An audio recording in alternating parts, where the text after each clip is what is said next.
Okay, so now let's have a look at the profit and loss account for Ian Murphy for the year. So remember putting your title into Cody Max Comfort.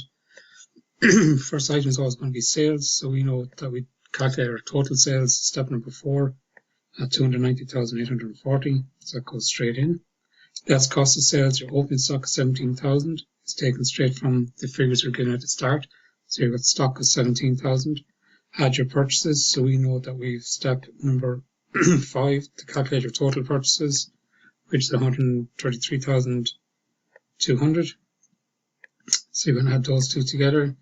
That's your closing stock. Now remember, we did a little adjustment on that as part of our sales because of these goods in transits. That adjustment mightn't always be there. It just come up in this question here. I just put it in here. It doesn't matter where you put it, as long as you have it in to get your closing stock, which is 11,200. So you want to take that away to give your cost of goods available for resale or cost of goods available for sale. Take that away from your sales, and you're going to get your gross profit of 151,840. Less your expenses then. So the majority of these are going to be taken from step number 7. So you got insurance, 4,050. Got the next one then down along with your general expenses, which is 44,000.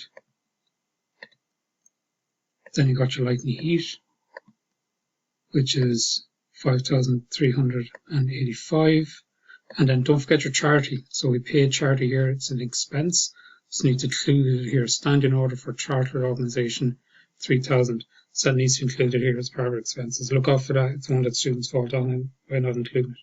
So I'm going to add those 4 up together. You're going to take that away from your gross profit, your expenses, take away from your gross profit.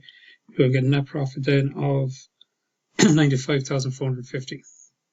From that, then we need to take away our interest. So we did a working on our interest, which was part of our loans and investments. So up here, the interest then of expense 1,600.